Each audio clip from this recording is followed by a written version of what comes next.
All right. I think we're live. What's up, everybody? Thank you for joining us today for episode number 39 of Tuesday Feels with Ricardo Sturdivant.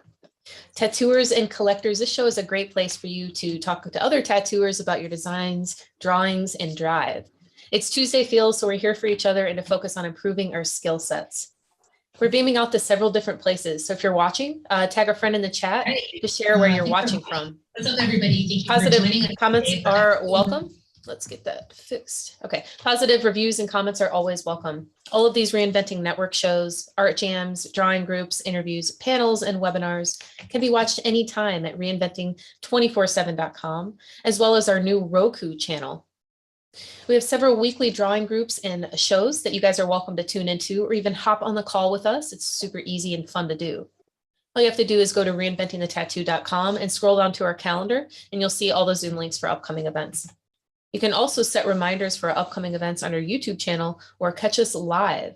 On Sunday mornings at 11 a.m. Eastern is the Tattoo Weekly, hosted by myself, Gabe Ripley of Tattoo Now, and Jake Meeks of the Fireside Tattoo Network.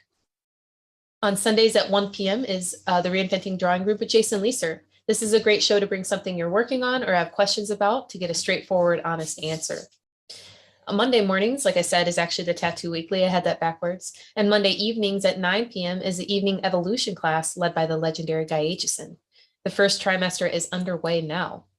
For more information, you can head over to classrooms.reinventingthetattoo.com to find out more or to check out our new learning platform. Tuesdays at 10 a.m., you can find us right here with Ricardo Sturdivant's Tuesday Feels. Wednesdays at noon is a Tattoo Now show, as well as the Tattoo Now business group meetings, followed by that. Thursdays at noon is a tattoo collecting podcast, and other several real world events are coming up too. You guys can see us at Health City in Columbus on May 20th to 22nd. We'll also be at the Indianapolis Tattoo Expo and Ink Mania in June. Rubber City Tattoo Invitational by Tony Urbanic in July, and again in Health City, Phoenix at the end of August. Before we kick off with Josh and Ricardo and other artists, we'd like to shout out to our sponsors for helping us provide this content to all of you. Thank you to World Tattoo Events, with the largest, most comprehensive resource events for tattoo events in the world. Thank you to Raw Pigments, an ink company that is tapping into the source with acrylic-free inks that have been impressing artists across the globe. Thanks to Tattoo Now for providing technology to tattooers for decades. And of course, the founder and inspiration behind Reinventing the Tattoo, Guy Aitchison. You can find his Biomech Encyclopedia, DVDs, machines, paintings, and more at guyaitchison.com. As well as our affiliates, Fireside Tattoo Network, the Apprenticeship Diaries, and eco-friendly-tattoo-supplies.com. As I said before, guys, if you want to join in this live stream today, go to reinventingthetattoo.com, scroll down to our calendar, and click the event that you'd like to join. In the event description, you're going to see the Zoom link. Once you click it, check your video and audio, and you're in with us. If you guys would like to host a Reinventing event or to sponsor our community, you can send us an email at management@reinventingthetattoo.com. Now I'm going to get out of here, and I'll be in the background reading off comments on YouTube. If you guys want any references shared, just let me know. I'll have my browser open. So let's go ahead and bring in the guys. What's up, everybody? How's it going today? Hey, good morning, Lauren. Good morning. Good to see you. Good color choice. The color of your shirt. I know. That's what I was just about to say. Hey. Great minds. You got some olive feeling. Yeah, all that stuff, right? Josh, yep. Good morning, sir. Good morning to you. I'm going to jump off in the background, y'all, and I'll see you in a little bit. Okay. How's your day today, man? Today is interesting. Oh, yeah. Really? Yeah. Okay. What's going on?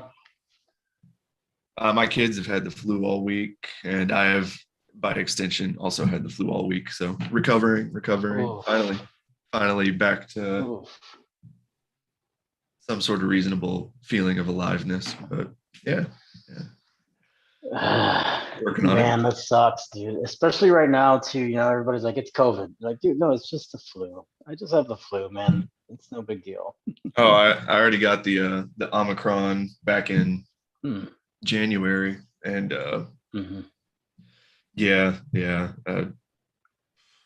COVID was no joke. The flu, I think. Well, regardless of your preferences, I am vaccinated. Likewise. Yeah. But I think the vaccination really helped with symptom management for COVID So for me, the flu was so much worse. That's what I'm saying. Yeah, man. Yeah, I got the Omicron as well. For some reason, it was always funny to me too. Like, I know it's not a laughing matter by any means, but like, Omicron always reminded me of that Transformer. There was a big, yeah. Did you ever get into Transformers when you were a kid? Yeah. Especially, Yeah.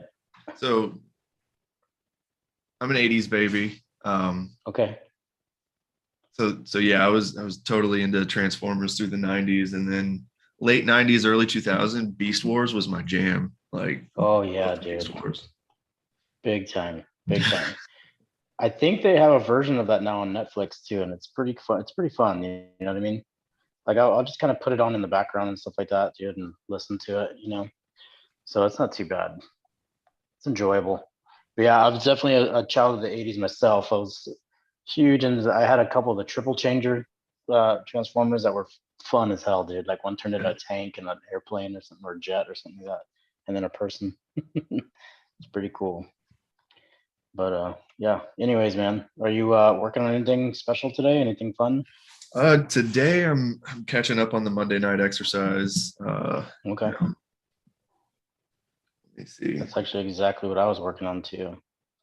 Well, I'm trying something a little different. So I've been taking a course from the Society of Visual Storytelling. Okay. And their thumbnail process is really interesting to me because their whole idea is you don't draw thumbnails. You're doing it wrong if you're drawing your thumbnails. Your thumbnails, the purpose of a thumbnail is to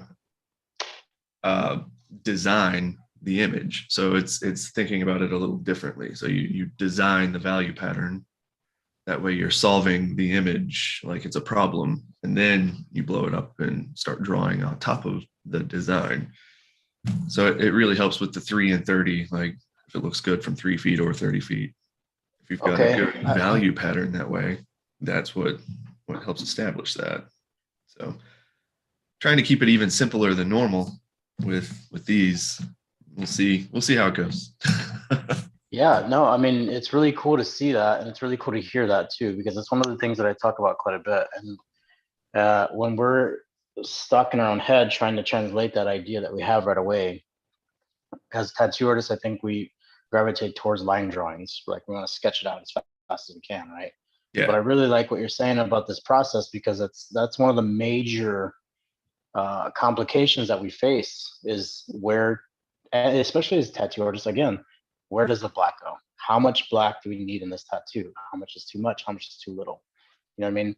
Of course, there's always that fail safe where it's like I can always go a little bit lighter if I'm unsure, and then just do another pass and tighten things up. That's a good technique, but a lot of times in our drawings and our paintings and stuff like that, it can kind of help that process in our tattooing by practicing these methods and stuff like that. You know what I mean? So yeah. I think this is killer, man. Like, where did you find the source? Where did you find out about the class? So on Reddit several years ago, there was this post from a user called Radio Runner, where he outlined an art school curriculum for a self-taught artist to take you from like beginner artist to a portfolio ready concept artist in about 2.5 years, give or take, I think. But he laid out all of these online resources that you could use that teach you like a democratized education. So it's the best teacher you can find online for this subject, the best teacher you can find online for this subject, blah, blah, blah. And then this was one of the courses on that list. I've been working my way through the list because it's really awesome stuff. I like seeing what art education I can apply to tattooing that's outside of tattooing. Absolutely. You know what I mean? It's one of those things where it's almost like a conversation, right? Like I've talked about this quite a bit, where you're walking down the street and you have this gravitation towards saying hello to somebody and like just saying, how's your day going? You know what I mean? Like you have no idea where that trail's going to take you.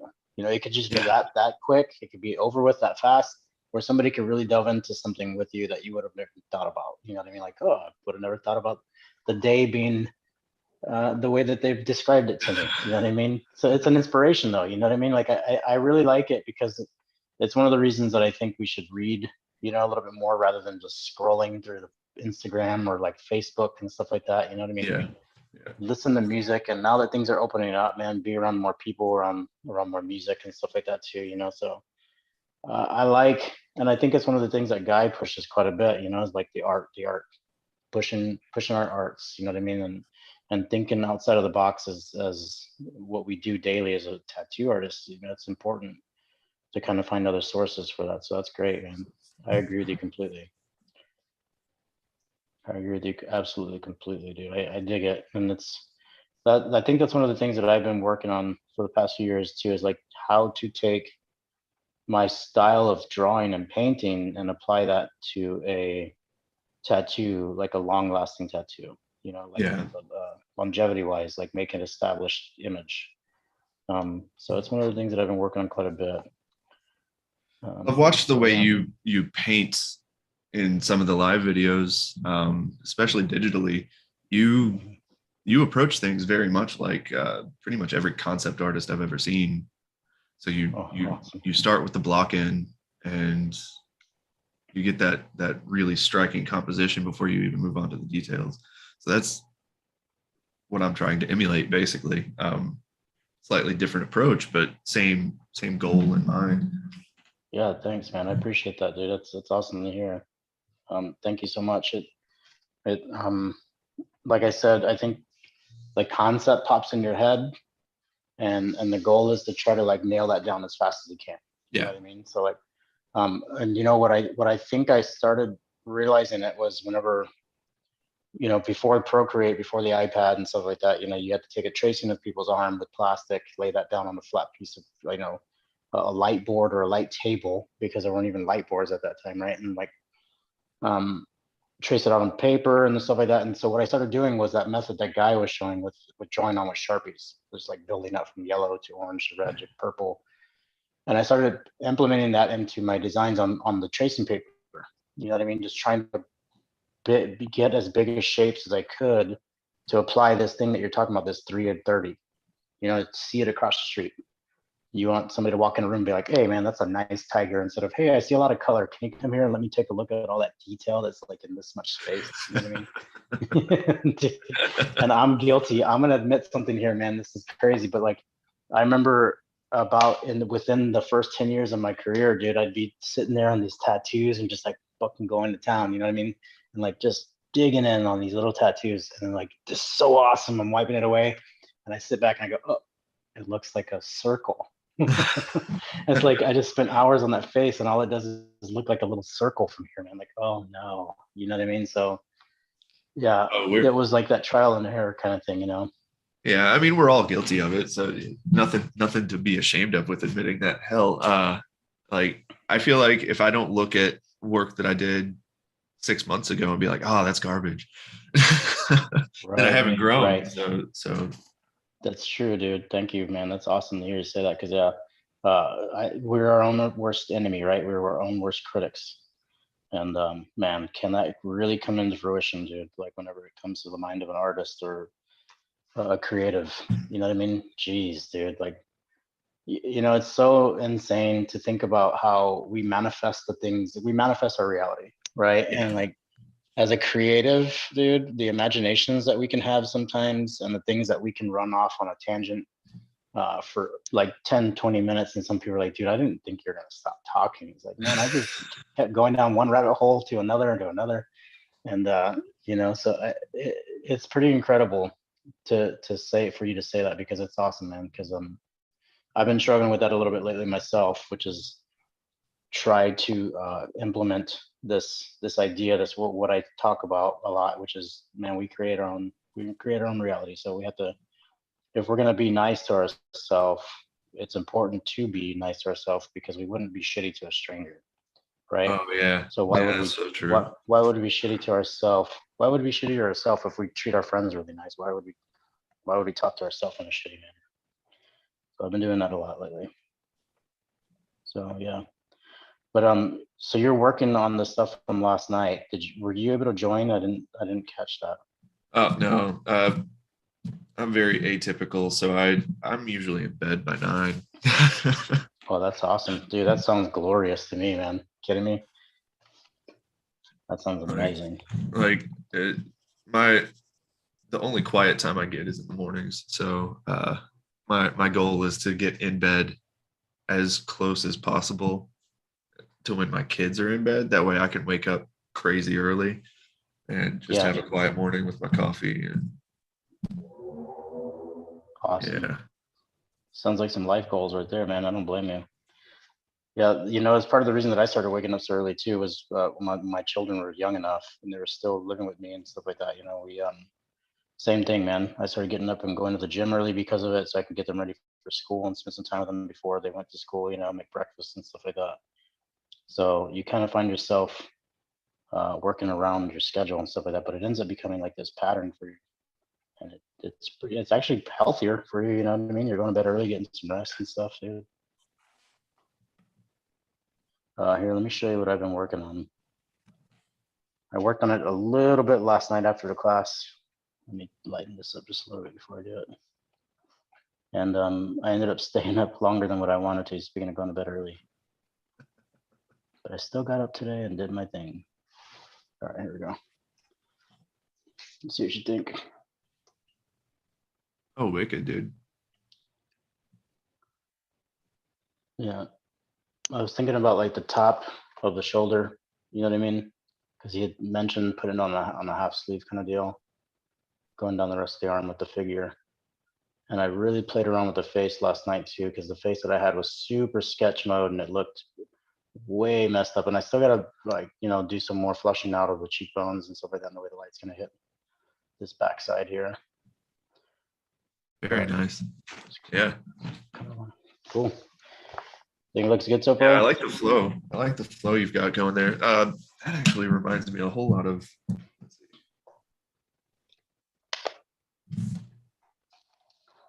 Just the overall shape. Let me see if this will actually open.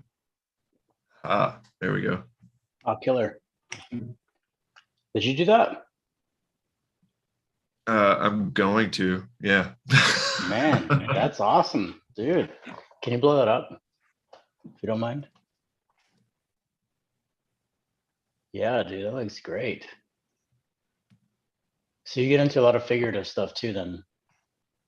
Oh yeah, I really love figurative work. Yeah, me too, man. I seem to gravitate towards it. You know what I mean? The emotion that it can invoke without any words. Like it's just captivating to me. That looks killer, dude. I really like the pattern that you have going on, the light and dark pattern that you have going on there. It's really great. So like actually Guy is responsible for this. As soon as he like week 1 of the program, he talks about long gradients. I'm like, okay, let's see what I can do with long gradients. And that one tiny little tip has been like my go-to jam for adding depth to everything that I'm doing. I'm just like, how can I stretch a gradient across this whole tattoo? yeah, for sure, right? Could you go back to that image and like give me an example of where you might have used that implement? So I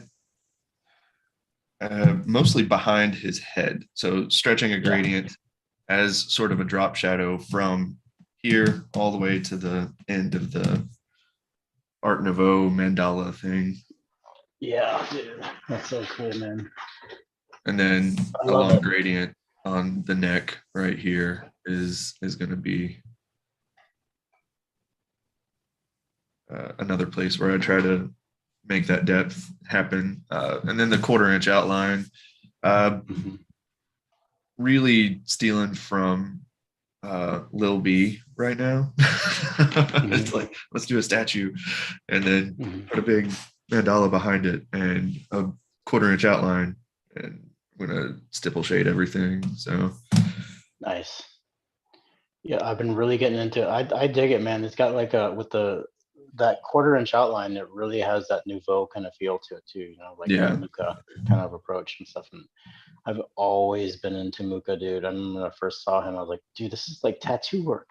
Like, what the Yeah. hell? You know what I mean? It's like, Oh, Muka wrote a book actually. okay.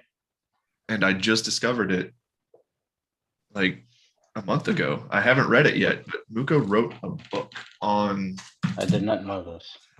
I didn't know that. I was really excited because the open library, what was it? Archive.org has an open library where you can rent books, just like a library. Okay. I think it was on there. Or archive.org Muka book. Yeah. Okay, I'm gonna write that down because I would love to read it. Does it go into his history and stuff like that, or does it go into some of his approach and everything? Is it like an educational thing? Or? I actually, like I said, I haven't read it. Awesome. So Sweet. I am not sure. I just saw that he was the author of a book. I was like, I need to get that. Radical, man. Radical. Yeah, because I have a couple of the books where it goes over mostly like the paintings and the time period and stuff like that. You know what I mean? It talks a little bit about the history of him and like him being the artist that kind of shaped France or Paris and things like that, like as far as the style, the renderings that you're familiar with whenever you think of that city. You know what I mean? Which is, man, that's staggering, dude. Can you imagine that? You're just like creating some stuff that, you know, you dig, and all of a sudden it becomes like this movement for your country. You know what I mean? It's like incredible, dude. It is. Incredible. It is. I mean, yeah. No. You got to think though, he wasn't trying to. He was just pursuing mastery and the thing that he loved to do. And then people were like, "Hey, that's nice, bro." Yeah, they're like, "I can dig it, dude." Let's see. Allie K wants to come in. Let's get her in here. Yeah, dude. You know, good morning, Allie. I don't know if she heard me or not. Good morning, Allie. How are you doing? I jumped the gun. Good morning, Allie. Hey, Ricardo. How are you? Trying to overcome some technical difficulties. Yeah, me too. Me too. As far as technical difficulty, I mean like being on a computer or any kind of internet function at all. You know what I mean? Like. I hear you. Yeah, totally. I'm glad I'm not the only one. Josh is over here like dominating the computer scene, and his internet's working today. Knock on wood. Hey, yeah, don't jinx that. Don't jinx that. Yeah, I know, right? Tell me about it. Knock on wood for you, buddy. Oh man, I will always remember that moment that you were giving some prophetic kind of information, dude, and it's just like whoop, and it like froze. Like,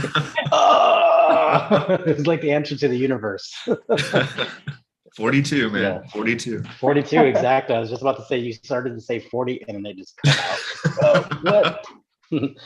Exactly. That's probably exactly the way they felt too. They're like, 42, what? I love that book, man. I love that author. Douglas Adams. Great. Yeah, dude. You know, Ali, a little bit ago we were talking about Muka and like the creation that this guy made as far as just trying to be a good artist and stuff like that. You know, I went down to hyperspace and work with Guy recently, man, and oh, dude, that was so awesome. You know what I mean?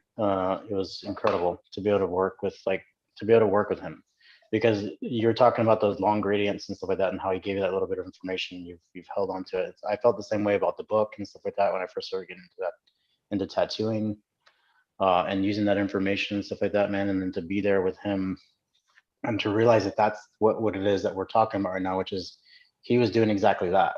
You know, this whole time he's just been trying to push his art a little bit more, and he's finding out that it can help, then it's going to help the community.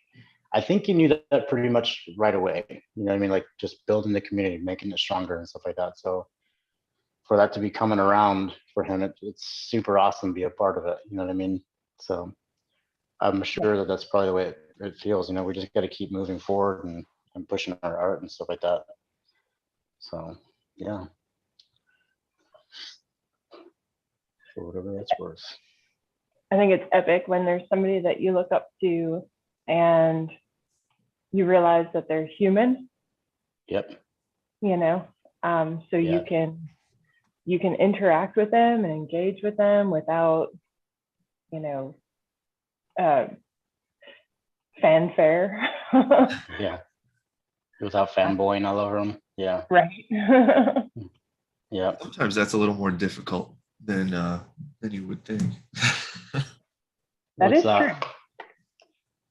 Not being a fanboy. Yeah. Yeah. Big time. Believe me, dude, I've been tattooed by him once already, and I hung out with Jason Leeser while he was getting his leg done. The whole time that that was the first time I ever went there was with Jason Leeser and to hyperspace. And the whole time him and I, whenever a guy wasn't around, we're both like, oh my God, oh my God, oh my God, you know? We're like shitting ourselves and stuff. But like, you know, and so I've been around him like a handful of times now. And like, even this last time, I was just still like, oh my God, I can't believe this is happening. This is happening right now. Is this for real? You know, and then driving home, I was still thinking the same thing. But yeah, dude, not fanboying sometimes is pretty difficult, but he's a pretty cool guy, man. Easy to talk to. You guys know, you've been on the classes with him. It's pretty much the same thing. He's the same dude. It's pretty radical. I've met him a few times in person such a long time ago at conventions and stuff like that. So what a turnaround. Do you guys plan on doing any conventions anytime soon? I hadn't, because I'm very much an introvert. Like, this is a hunting cabin up in the woods that I'm in right now. This is where I spend half of my day before I go to the studio, and then Okay.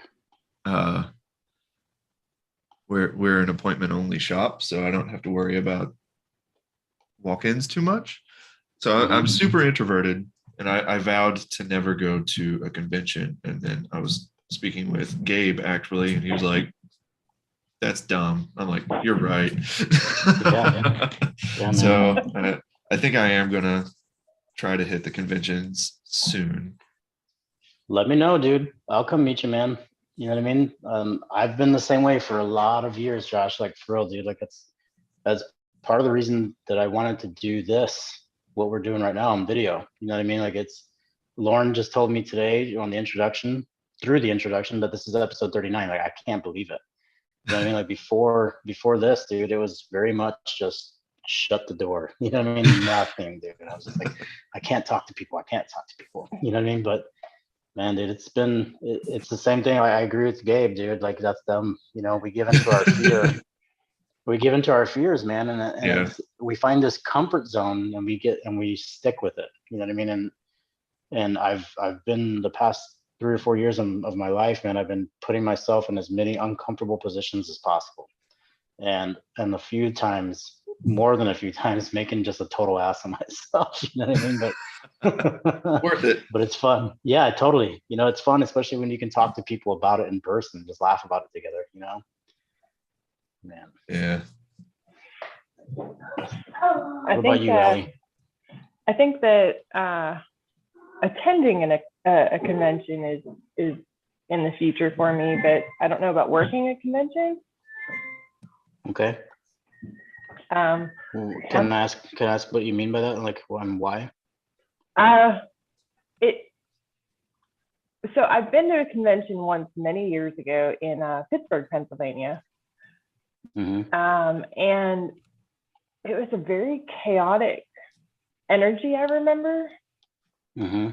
And I don't know, maybe like Josh, I don't know that I could do that, but at the same point in time, I hear Gabe, and you know, that's dumb. Yeah. So maybe I need to reconsider that. You know, I'll be honest with you. If the next time that Reinventing has something together, like the BYOB was an excellent place for us all to break out of this this quarantine shell that we've been in for the past 2 years. You know what I mean?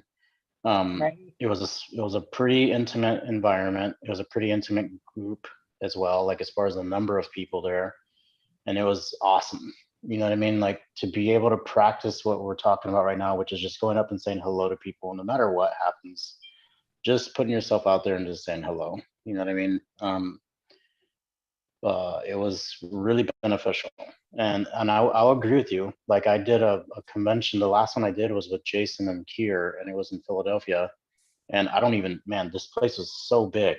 It's the Villain Art Show. It's always been known to have hundreds of artists. I remember I did it in 2000 and what year was that? 2014 or something like that, 2015. And there were 3 floors of artists on these like hotel convention floors. You know what I mean? It was insane. Wow. So yeah, this one was pretty big. And even with COVID and stuff like that, dude, there was still, I don't know, 600 artists plus more, dude. You know what I mean? Like it was insane.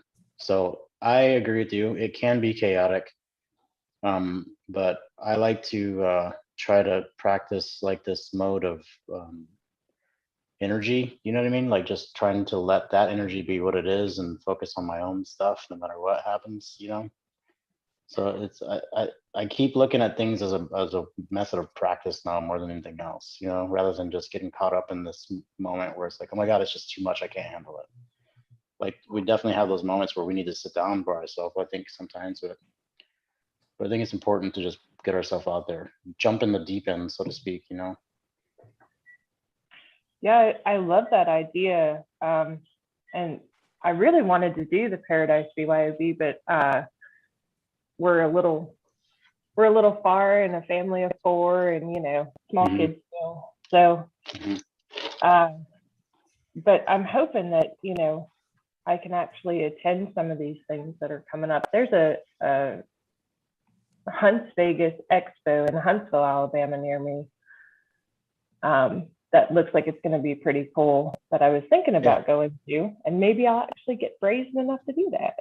There you go. That's a good way to practice. You know what I mean? Just like even if you don't work it, just go to it and find some artists that you enjoy their work and just say hello to them, you know? Heck yeah. That sounds a lot less scary. Yeah, it really does, doesn't it? It makes it a little bit more approachable, you know? Right. Yeah, I can understand with the family thing too. Like I didn't travel for a long time, and it's one of the reasons that I had a private studio for such a long time too, is to kind of control the environment a little bit more so I could focus a little bit more on family and stuff like that. And that whole deal, like managing time, managing money and stuff like that too, you know what I mean? Because in some street shops, it can be pretty chaotic as well, right? So like I was definitely focused on a lot of those things, but you know, my kids are, man, they're 21 and 22 now, you know what I mean? So I'm finding myself in a very different element of my life where it's like, okay, I think it's time to start branching out a little bit more again. But I definitely get the circumstances, especially with a couple young guys, young little dudes around you. It's fun though. It can be fun though, can't it? Oh, it can be. It really is the joy of my existence. That's radical, man. Yeah, most days. Yeah, sometimes it can get a little stupid. Sometimes you're like, oh, my goodness. That long sigh, and you're like, I'm just trying to go to the bathroom. Just leave me alone, guys. You did what? Yeah, exactly. You added honey to what? Your hair? What are we doing? Yes, we have to get a haircut. You put glue in your sister's hair. Right. Yeah, it's fun. It's always fun. My son and daughter, they weren't really into those kinds of things. They never really got into too much trouble, but they definitely had their moments where they wanted something, they wanted it then. You know what I mean? Right. They're like, come on now.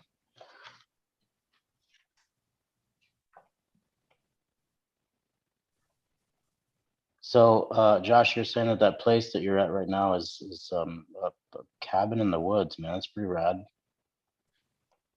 Yeah, it's an old hunting cabin that I turned into an office, and I have Ethernet cable literally strung through the trees from my house to the cabin. That's awesome, dude. So that I can get internet up here. That's and that's so actually radical. not why the internet's crap though. Like I did a good job at networking this cabin. That's killer, man. So it has nothing to do with like chipmunks or squirrels like dancing on the line or anything like that. No. Yeah. I do have squirrels that live in the attic here. Have not Nice. managed to get them out. Nice. You guys just share a space, you know what I mean? Yeah. Too bad they don't pay rent or anything though. I wish they would keep some of the mice out. That would be cool. Right. Time to get a couple outdoor cats. Yeah, you know, the life of like a farm pet or a farm animal is like, it can be pretty grueling sometimes. Those guys deal with it, that's for sure. We got a lot of farmland around here in Illinois, central Illinois. It's like the heartland, you know? Yeah. So there's quite a bit. Like you come into people's houses and they're like, what happened to your cat? Oh, I don't know, they took off, or I think it died. Like, holy crap, dude. Like, aren't you a little upset about that? Like, yeah, you know, it's just a farm animal. I'm like, no way. I got upset the other day because I was driving and a bird flew in front of my car and I slowed down so it wouldn't hit the window. I'm gonna end up causing an accident one of these days for freaking bird. Ricardo is that guy. Yep, that's me. I don't Like if feel I would have that hit that bird, same way. if I would have hit that bird, I would have felt so bad. Are you? Okay, good. Yeah. I'm glad I'm the only one. Oh, I'm with you. I slow down for squirrels and, Yep. and birds, and I pick up the turtles in the middle of the road. Yeah, dude. I did see a video one time though. This person was like picked up a turtle and it was hissing at him, and I was like, dude, that's a snapping turtle, bro. Do not put that thing close to your face. Mhm. That was pretty good. Honestly, I like animals more than most people. So Yeah. I say most people. That's probably incorrect. More than half of the people. We'll give half of the people their fair shot. Yeah.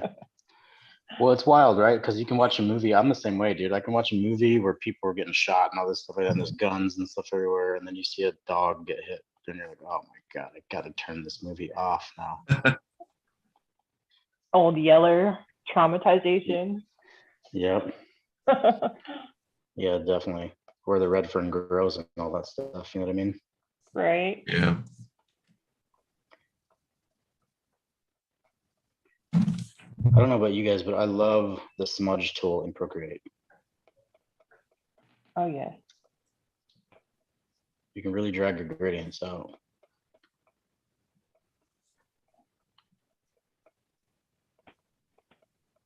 I think sometimes I trick myself with that smudge tool because, you know, I can get the gradients here. And when I go to transfer them to skin, sometimes it's troublesome. Oh, You know, getting some of those could you? longer gradients. Mm-hmm. Well, I definitely understand what you mean. You mean like matching the tonal value, or do you mean just Yes. the length of the? Okay. Like getting that tonal match, the whole gradient. Yeah. Is like, you know, I don't know. I get scared of long gradients in pieces that I do. Mm-hmm. I do them and then I look back at them and I'm like, I don't know that I like that. I don't know that I pulled that off successfully. Well, are you feeling that it's feeling kind of splotchy, or are you feeling that Yeah. what is it that you don't like about it? Yeah, it definitely heals up a little on the splotchier side. And it's usually like the saturation part I don't have a problem with. It's the actual blending, I guess. Where I'm getting like smooth saturation through that solid color, and then where that blend hits is where things I start to question myself on whether or not I'm actually blending enough. And so I think I don't blend enough then, if that makes sense. No, it makes total sense, because there's, with tattooing in general, like the general idea behind, the general principle behind tattooing is there's got to be a bit of confidence to it for sure. Like you can always see I don't know about you guys, but for me, like when I first started, I can look at my work then and look at it now, and it's like there's quite a bit more confidence in the design and the application, everything. You know what I mean? And I Right. think it's really easy to get conflicted with that for sure, like you're saying. Like you start to question yourself for sure. But are you comfortable? Are you using flat tip mags or are you using curved mags? I usually use curved mags. Mhm. When I first started, I was introduced to flat needles and I butchered some skin, and I have stayed away from them just out of fear of doing that again. Yeah. And every once in a while, people will send me, companies will send something that's a flat mag, and I I swear to you, Ricardo, it sits in my container, and I open the drawer and I look at it and I close the drawer. Go away, Satan. Go away. Right?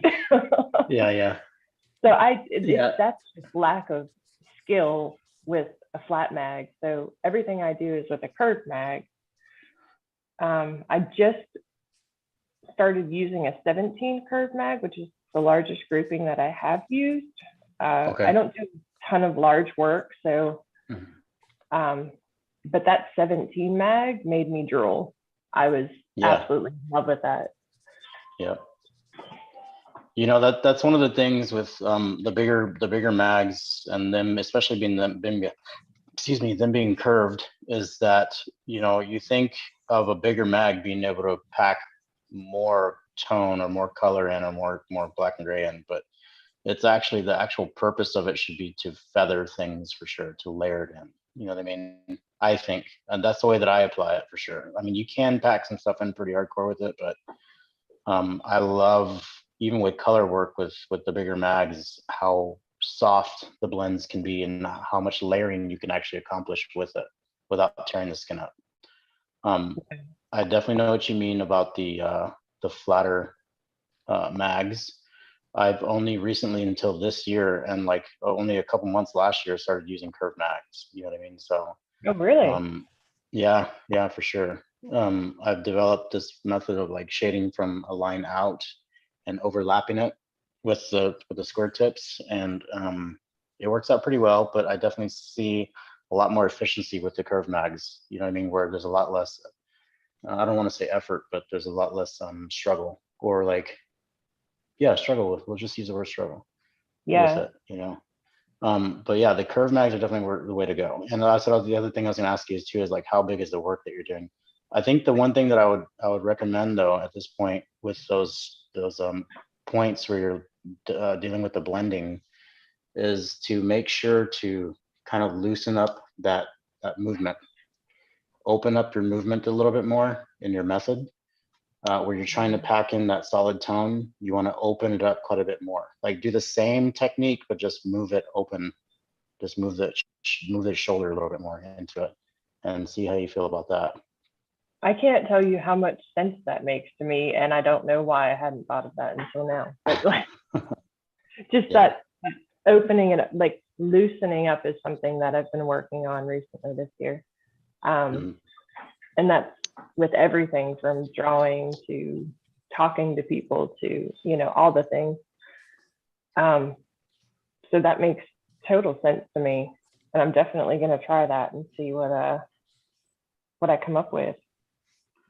Yeah, killer, man. I really like that you said that too, because it's definitely the case. Like Josh and I were talking about it earlier. Like we manifest our own reality. You know what I mean? So like, um, the more we think of things in a certain perspective, the more everything around us becomes the same way of doing things, the same way of perceiving it. Even, you know what I mean? So like, yeah, you loosen up your mind a little bit. You let go a little bit more. Things around you will start to loosen up a little bit more too.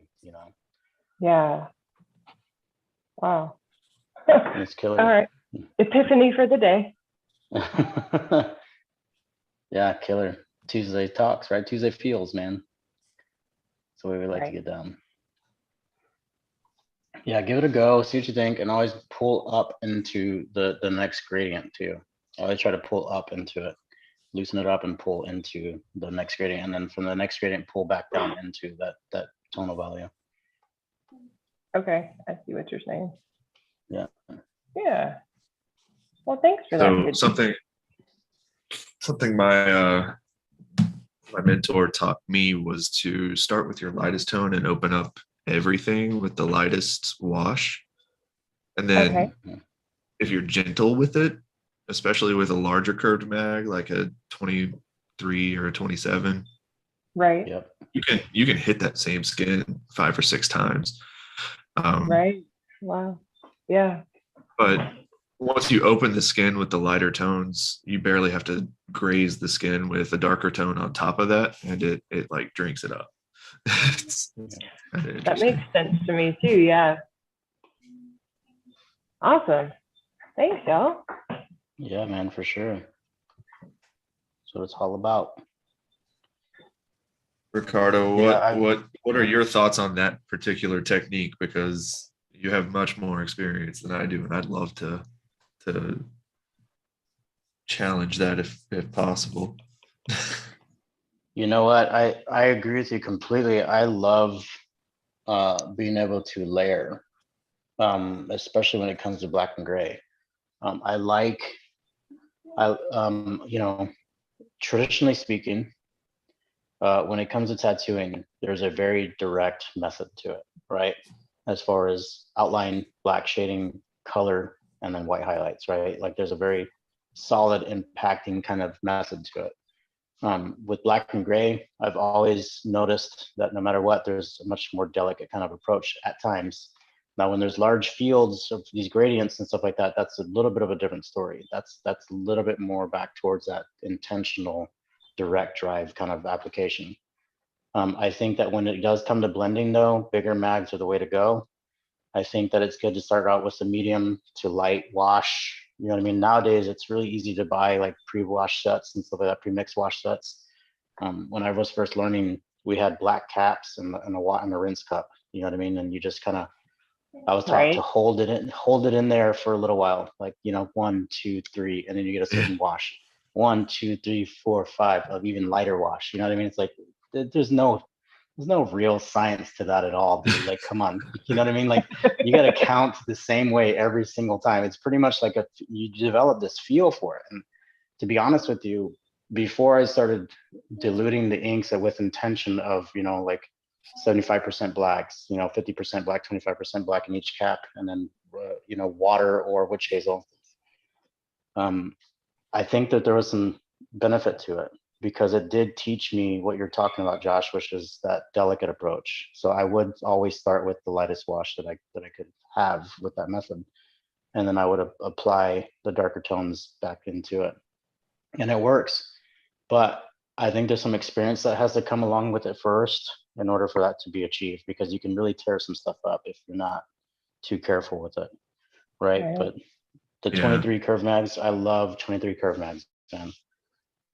You know, when I was still using needle bars and tubes and stuff like that, I was getting up into the bigger mags and it was fun. You know, it's fun to cover large gradients and stuff like that, and then go back in with smaller mags and round liners and stuff like that. That's the other thing that I'll definitely add to what you said though, Josh, is round shaders can be pretty beneficial in my experience. You know what I mean? And recently with Guy, I got back into the 5 mags.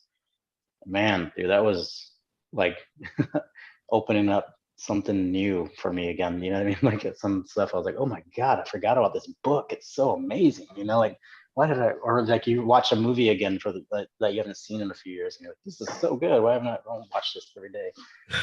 But yeah, no. So I would say like small groupings and stuff like that combined with the bigger mags and the softer approach is definitely the way to go, dude, for sure. I agree with you completely. Awesome. I like it. Yeah.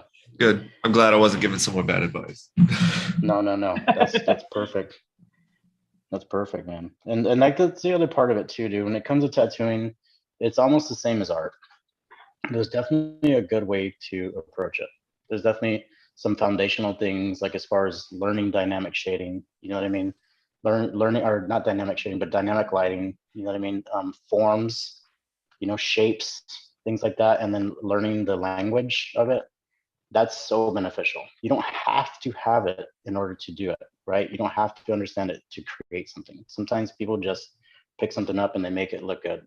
as far as the way that they like to see it, and other people can relate to it. It can be the same way with tattooing to a certain point. There's foundational things that you have to implement. You know what I mean? There's longevity to take into consideration, and there's the actual application, which you don't want to traumatize the skin and stuff like that. But other than that, man, there's so many different variables. There's so many different ways to do it and stuff like that, and you can still create something really spectacular. So it's like when you're teaching an apprentice how to tattoo. It's like, yes, this is the way I'm teaching you how to do this, but eventually I'm going to tell you not to do that. You know what I mean? It's so weird, dude. And they're like, wait, I don't get it. It's like, I don't understand how to explain it to you really right now, but just follow what I'm telling you. So there's always a unique way to approach it that you might not think of when you see other people tattooing. That's the other good thing about going to conventions and stuff like that too. Is just watching people work, asking them if you can watch them work and stuff like that. So what's Asking the what machines you're convention? using. What's the convention Go ahead. etiquette there when you want to watch somebody work? Like, do you just ask them, or do you just kind of linger? How does that? I think it's maybe Josh, you can fill in too, but I think personally, it's just like treating another person how you would normally talk to them. Just ask them questions, ask them if it's okay if you hang out, ask them if it's okay if you ask them some questions. You know what I mean? If somebody doesn't want to talk to you and they're honest with themselves and they're honest with you, then they'll tell you, no, not right now, or yeah, sure, no problem, ask away. I've only been to one convention, and it was a little overwhelming at the time. I think I would handle it better now, but yeah, I mean, it's basically a giant tattoo shop. So just imagine tattoo shop etiquette, and That makes sense. Yeah. Yeah, that's a perfect way to paint the picture. Yeah. Right. Yeah. That's perfect, man. Hey, can I get some bird silhouettes? No. Yeah. Yeah. How much for you guys' sideways eights? That was my favorite. Can I get a medium-sized tattoo? How much is Yeah, a medium-sized tattoo? Uh-huh. Oh man, I Yes. get so many emails like that. Oh, crazy. Just the other day, somebody was like, "Oh, it's the size of this gas receipt I have," and I was like, "Yeah, that's not helpful."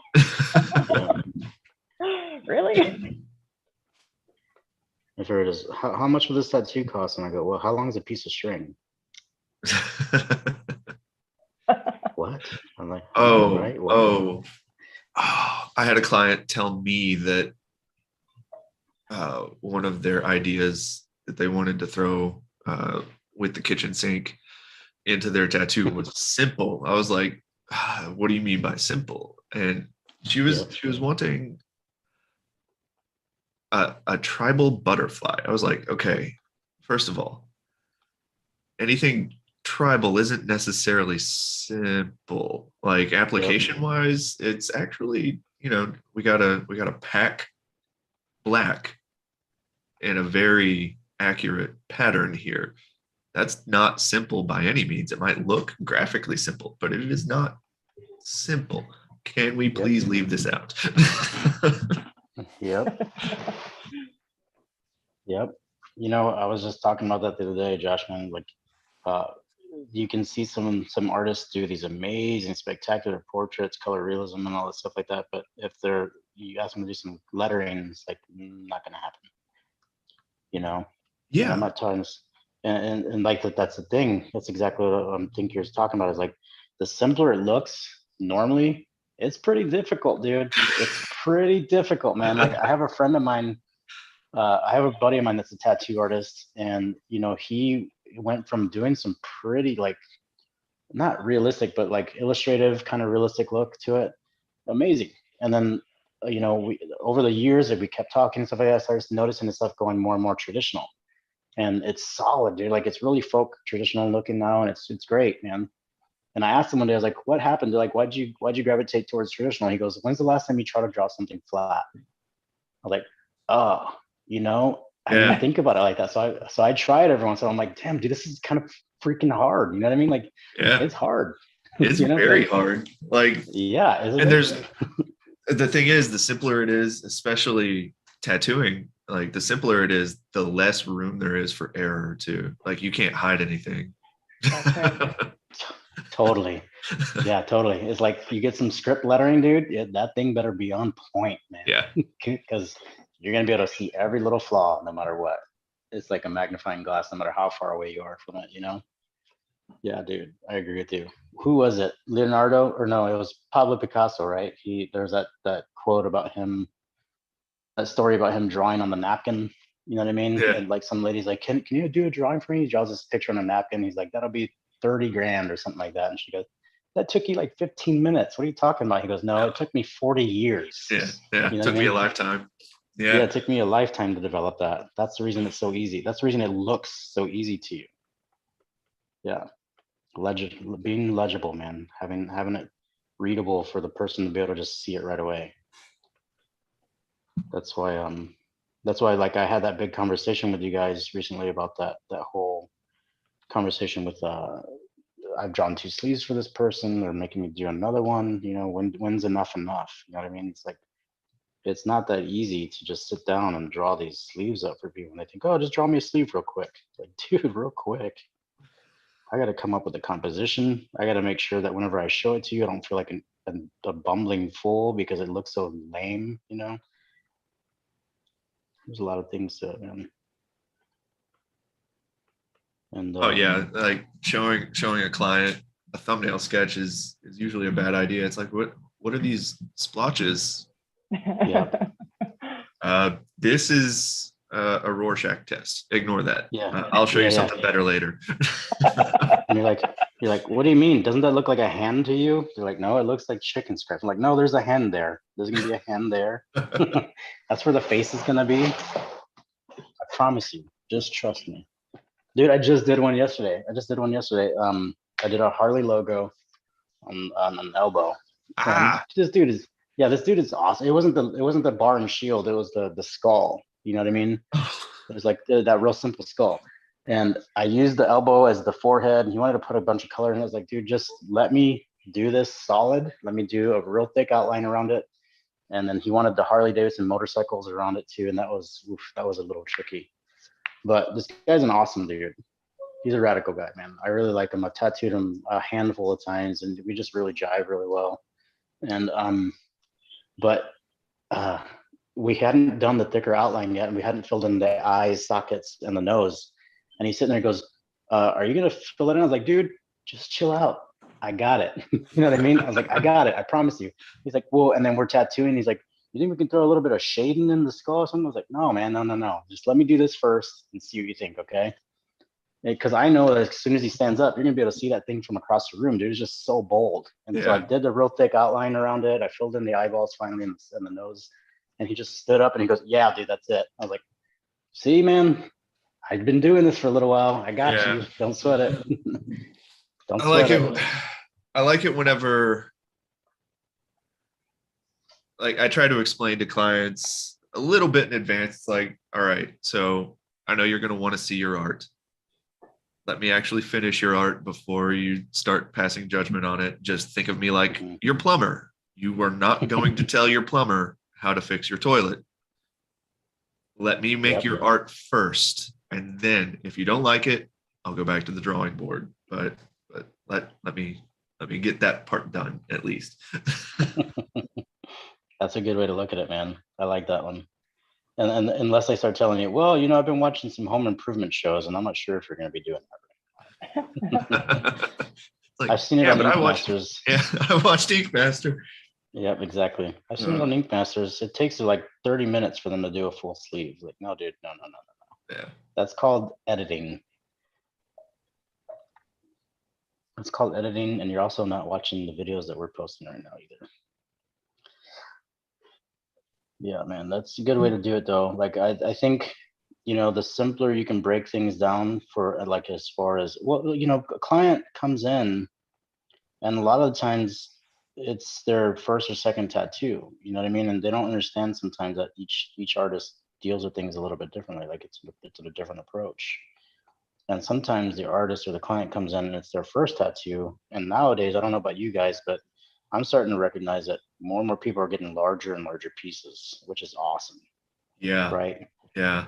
Because Yeah. they realize that they want a lot of artwork. They realize how cool it actually looks and how they feel about it, and they're seeing it. It's becoming a lot more accessible, which is good and bad. But still, it's great that they're going larger, because large scale work is awesome. I love it. But they still come in with this general idea, and like, we deal with this daily. This is our life. You know what I mean? Like, we have no other job. We've dedicated ourselves to this direction. We're in it day in, day out. So we understand it. We understand behind the scenes. We understand the language of it. But they're coming in fresh, and they don't know what really to expect. So it's good. Like, I've heard Guy talk about it too, to have a little bit of patience with it. When they bust out the Pinterest tattoo, and that's exactly what they want. Like we discussed that last time with my client. They're trying to get me to go directly off of the reference that they brought in. So you just gotta have a little bit of patience with it sometimes, man. Yeah. And being That's genuine very, helps out a lot. Being genuine with the client, and telling them, like, look, man, like, I've actually went over to a new shop recently, and I'm loving it. And it's really great because I've known these guys forever. And my buddy that works there, I've heard him say to people several times, he's like, oh man, you don't want to get this tattoo just like it. He goes, 3 people just brought this design into me the other day. He's like, let's change it up a little bit. You know what I mean? They're like, really? I didn't even think about it like that. And like, they really don't think about it. It's like, dude, it's on the yeah. internet. Like, everybody has seen this thing. Like, how many times do you see the same reel that are people sharing on Instagram and stuff? It's like, it's bound to happen. But he's a genuine dude. He's really direct and forward with his clients, and they love it, man. You know what I mean? And the energy that he puts out is the clientele that he keeps bringing back in. You know what I mean? It's different people, but it seems to be the same type of energy that he brings in for the work that he's doing. And as long as you're genuine to yourself and your clients, it'll just keep. What is that saying? If you build it, they will come. Like Kevin Costner movie. If you build it, Yeah. they will Sometimes come. it's hard to remember that, it's everyday life for us, but it's Yep. it's a life altering experience for them, because no one gets tattooed every day, but we do Yep. the tattoos every day. Right. Exactly, dude. That's a good way to look at it there too. Oh, on that note, I gotta roll out, everybody. Okay, man. It has been a Thanks for great hanging call. out. Thanks for having sure, me. dude. You're welcome. Thanks for the insight. I appreciate it. You want to let us know how to get a hold of you before you dip out? You can really, you can see me here next week. Okay. Killer, man. I look forward to it. Thanks, Take it Josh. easy. Later, Thank Josh. you. Peace.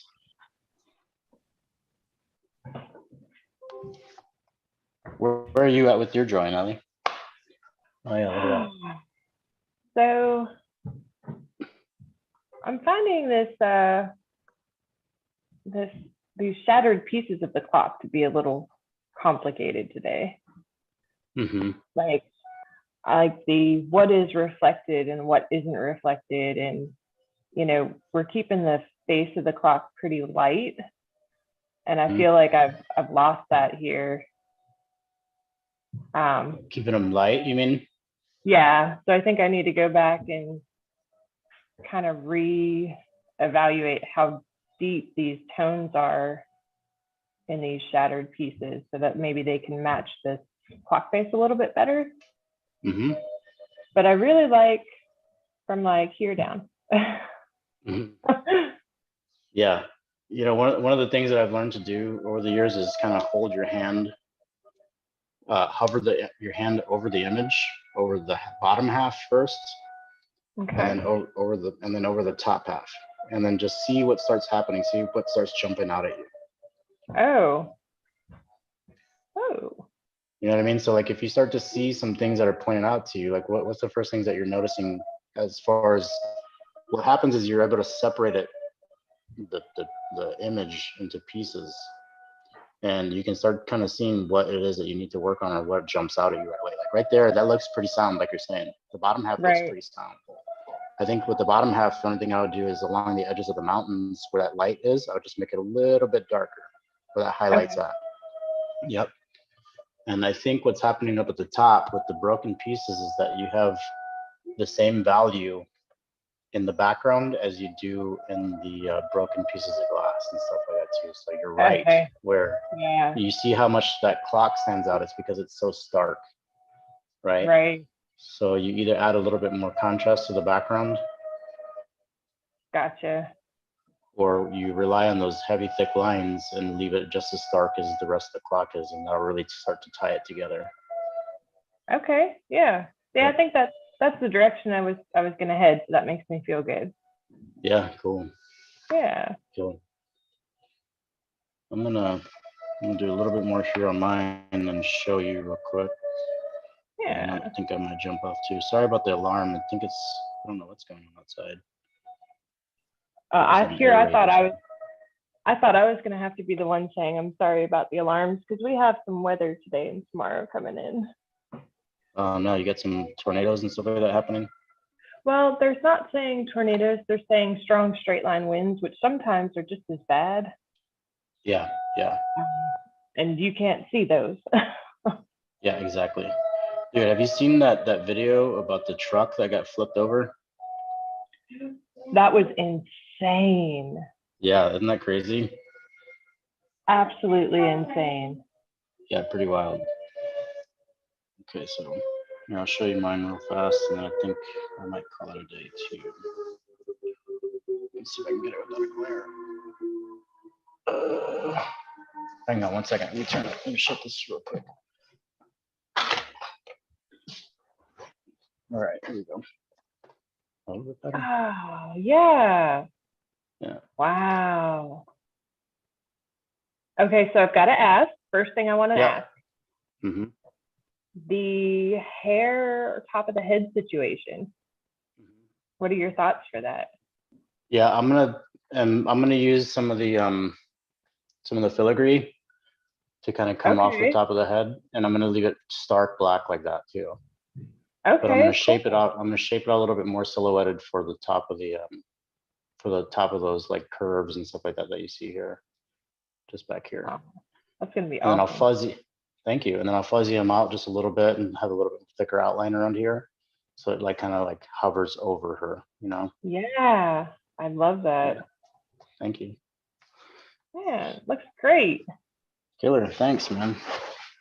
Well, Absolutely. Allie, why don't you give us a shout out and let us know how to get a hold of you? Sure. My name's Allie, and you can find me on Instagram and Facebook at Living Water Art Studio. And we're in Central Alabama, and look forward to hearing from you. Killer. It's always a pleasure to have you on here. Thank you again for joining. Absolutely. It's always great to be on here. I encourage killer. other people to do it that are watching us too. Come on in and join us. There you go. Hey, I have a quick question for you right now. How Sure. long would you say that you've been watching or listening, and then you finally decided to go ahead and jump in? Or what made you feel like you wanted to start jumping into the groups and stuff like that, the chats? I really felt like I was missing out on some crucial conversations. I did get a lot out of listening, but I felt like there was more that I could get. And once I started jumping on and getting a little bit more brave with that, it was true. Like the community that we have here is very encouraging, very inclusive, very instructional, very knowledgeable. You know, you guys are vets at what you do. So like getting to hear some of these things and talk with you people has been eye-opening, educational. I love it. Killer. That's great to hear, Allie. Thank you so much. Yeah, thank you for taking the time and effort to do what you do, man. Heck yeah, dude. I love it. Well, everybody, thank you again for joining us for another morning of Tuesday's Feelings. My name is Ricardo Sturdivant. You can reach me on Instagram at Ricardo Sturdivant, or at Artcore Tattoo, ARTKORE Tattoo. I look forward to seeing you guys next week. And Allie, I can't wait to see that drawing now finished. So awesome. Thanks, Ricardo. We'll talk to you next week. peace. Bye.